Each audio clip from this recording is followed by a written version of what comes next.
would you say for any bros that might want to try what would you say for any bros that might want to try VTubing? Oh man, I mean, I give the same advice as always, you know. Always just be yourself. You could people see trends do well and assume they have to follow trend to see success. I would say don't do that, man. I would say I don't even want to be around you if you're doing that. I'll say I won't be your friend if you're doing that. You know what I mean? I don't want to be around people that are just like copying catting other people. That to me is the most annoying shit for sure. So just be yourself, man. Pave your own path and do your own thing. Be your own person. You know, nothing wrong with like, you know, obviously collabing shit like that, but like form your own personality, do your own unique stuff. Don't there's obviously won't call anybody out by name, but you know, you see it from time to time. It's pretty obvious, you know, various copycats and stuff like that. Just be yourself, man. Try to do something different that you haven't seen other people do, you know? That fill that void, man. Lordy free let's findo, Lordy free headbang. Mine would look more like a shonen pro tag than typical hot anime dude. Yeah, fuck yeah, man. I mean, dude, I had this model for like a year and I was still able to quit my job. Like it's nothing, like it's goofy as fuck, man. Like you don't have to be like some crazy hot anime boy. Like we did this as a joke. Like we were like, dude, let's see how many abs we can put on this. Like it'll be hilarious. You know what I mean? And how many chains we can put on. Like you can do whatever, man. You don't have to be like a sexy, edgy, like, you know, and if that's what you want to do too, that's fine. But like you can send it any which way you want and still find your own little success, man. What's your opinion on feet tubers? Show feet now. I forget what my feet even look like in this model. Oh yeah, I had the big boots. Yeah, that's right. That's fucking right, mate. Oh, fucking behave, bruv. Oh, behave. VTubers, when they find out that having a hot model doesn't make them instantly popular. Yeah, true, man. True. There's a lot of work and stuff that goes into it, but I think any aspiring VTubers, like, first and foremost, you have to be like unapologetically yourself. Like that because if you're faking anything, people will be able to tell over time. Like as dumb as, no offense, as dumb as like viewers are sometimes, not you guys, okay, I'm not talking about you guys. As dumb as viewers are, they're pretty damn smart. So if you're faking something, it's pretty easy to tell. You know, you can only keep up with that facade for so long. So I'm talking about, you know, I'm talking about like the average Twitch viewer, you know what I'm saying? But like when you have like a community and like regular viewers, you know, if you're faking it too much or like, you know, not being true to yourself, it's pretty easy to tell. Unless you're like committed to a character, that's totally different. Imagine not faking, not playing Stalker. Oh, no, I admitted to it, man. I admitted to it. I don't know, man. It worked for some big streamers. I won't say who. Yeah, I mean, there's always exceptions to the rules, of course. Yeah, not everything's set in stone. Yeah, I mean, you can be a fake person and still, yeah, see success. I guess I was just trying to say like if being fake and like copying somebody else, you know, just need a fake audience. Yeah, you probably end up with a fake audience too, but yeah, I don't know. There's unless it's like a joke, like Kenya being a genius. Yeah, no, I'm not talking about that. No, God, no. Or not like Dr. Disrespect. Yeah, no, playing a character is totally different.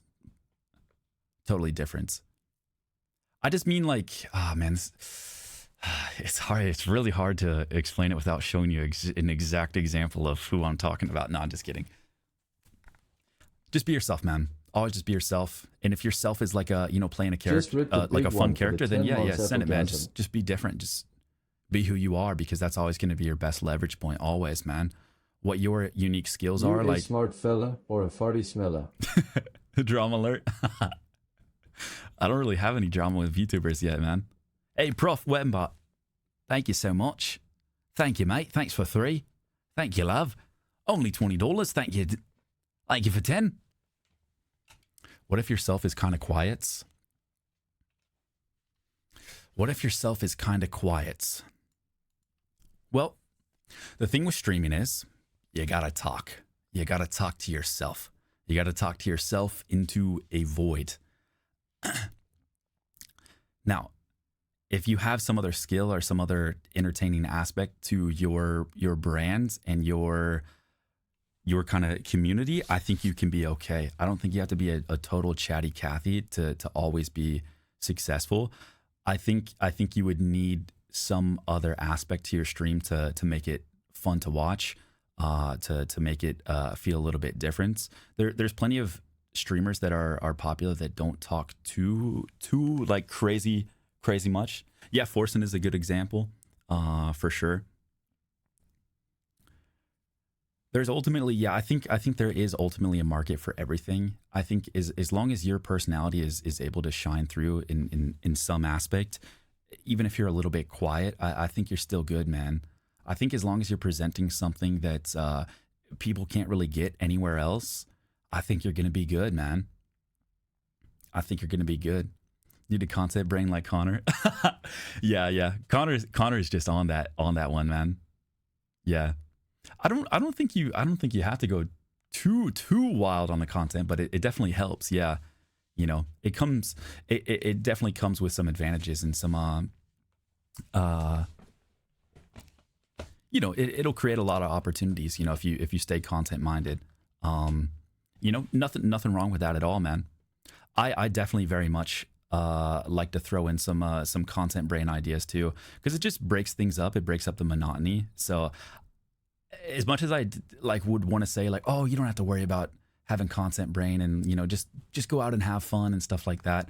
I think it does help a lot. You definitely want to put effort into your stuff and try to come up with fun ideas. So my biggest thing, what I do when I try to come up with ideas are like fun things for stream. A lot of times I'll just throw it at Nyan and see what she thinks, or like I'll have a little writing session on my notepad and like I'll just write down all my ideas. I've got stream ideas that just a lot of them are shits. A lot of them are straight up ass, man. Terrible, terrible.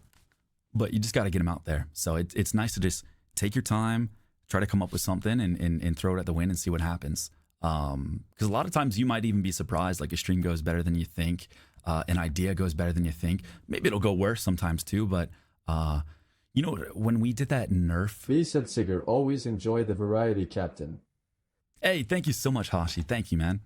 Hidden Pantaloon, thank you so much for 16, by the way, as well. Give it an example, a terrible example. Oh, so like a really bad stream idea that I have. Well, I thought originally the Nerf stream was going to be really bad, because it's like, dude, how fun could like shooting Nerf guns be? Like it'll be over.